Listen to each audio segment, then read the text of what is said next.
Hello and welcome back to my RC channel. I'm Andy RC and today I'm going to be checking out the SPC Maker 100 SP. Now recently I've been turning down the opportunity to check out SPC Maker products because they've got a reputation of having a really high price tag and having a great component choice, but they just don't seem to perform. I think it was the ATA.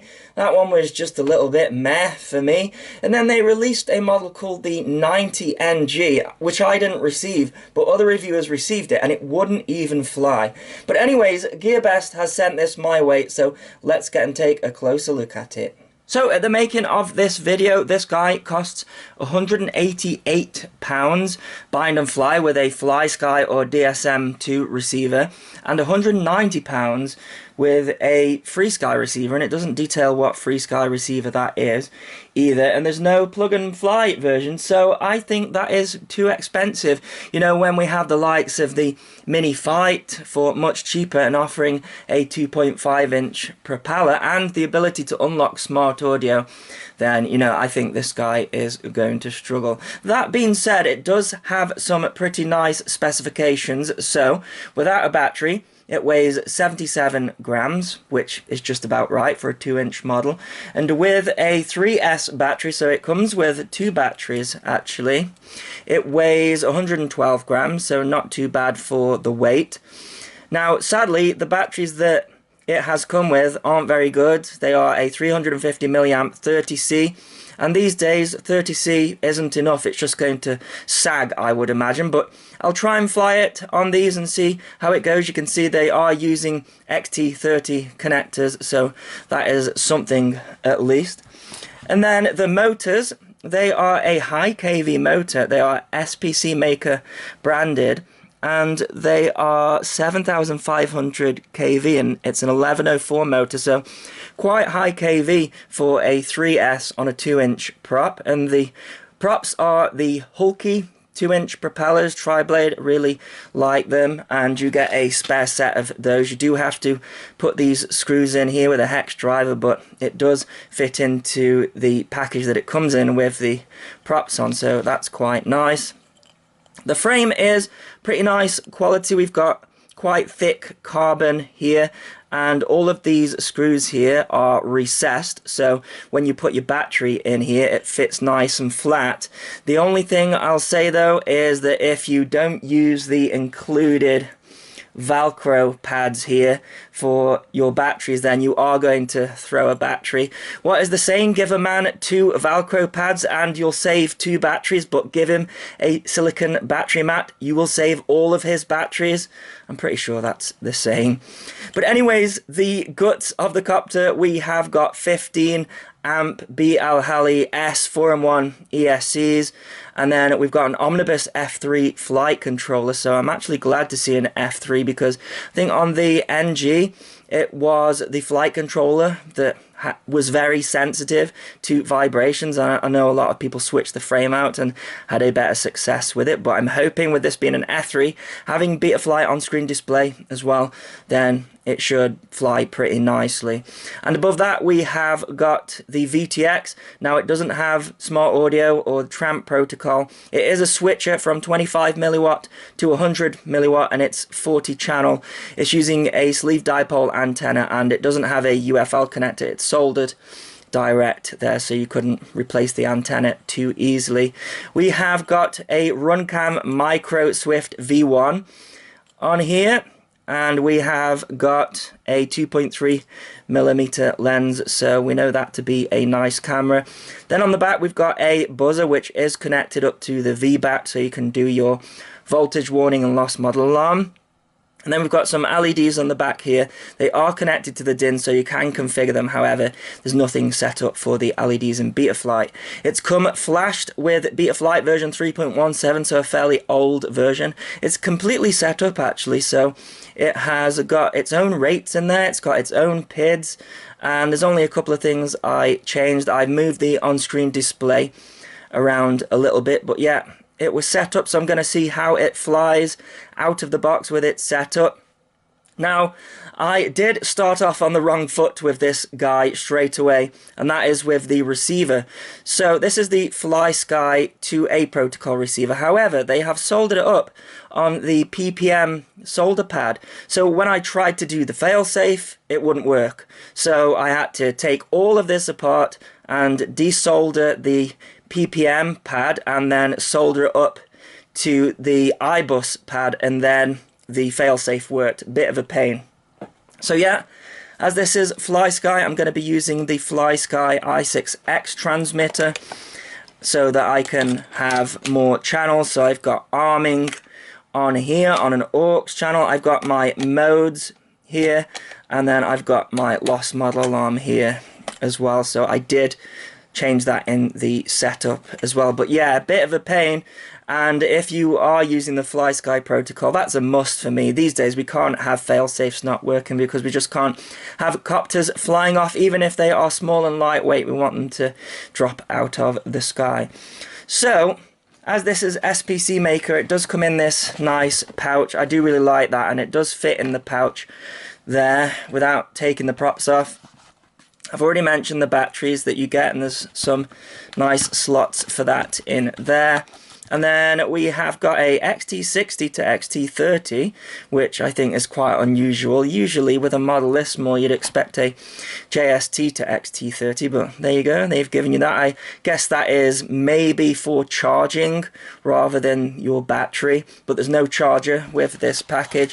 Then we've got some spare screws, which I actually quite like because I lost a couple when I was taking all this apart. By the way, it's really tricky to take apart. This pod here is in really strong, and even if you take all of the screws out, it's really difficult to remove, but I did have to do all that to solder it. Looks like we've got a spare battery cable there, and then we've got some cable ties here as well. Funnily enough, I don't think there is an instruction manual, so I think for the price they should have included that for sure. By the way, if you have this model and are wondering what batteries to upgrade to, I would recommend these ones, the GNB 550 mAh 3S batteries. They have a high C rating and I really like them. So I'll link those in the below if you want to get some of these. Okay, so let's see if I can get it to fly first of all. Oh, look at that. Looking okay. So this is just angle mode. I think I'm hearing a slight gargle from the motors, which usually means the D-term is too high. Let's go for a punch.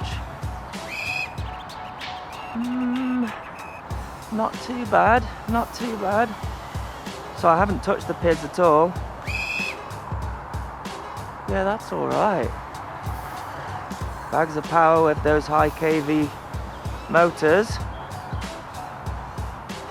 So it looks like we've got an SPC Maker that flies.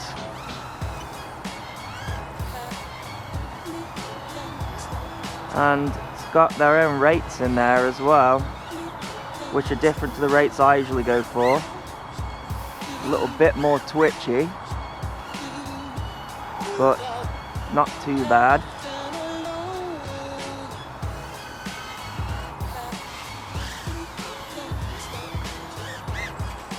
Seems alright.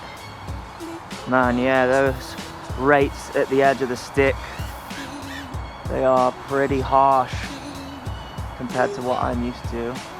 But I know people run higher rates than this.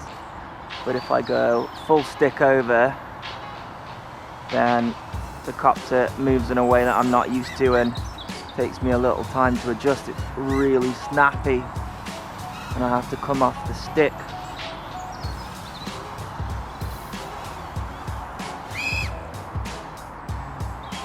Well, not getting any flips of death, which is good. And despite this battery being 30C, it's not browning out. It could do with being a higher C rated battery, especially for the price as well, I think.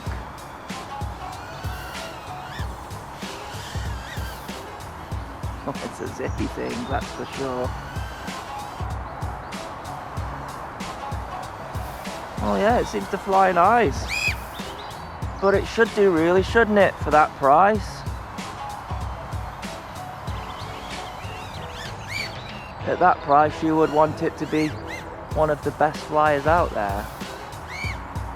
Oh man, it does have a nice amount of power though.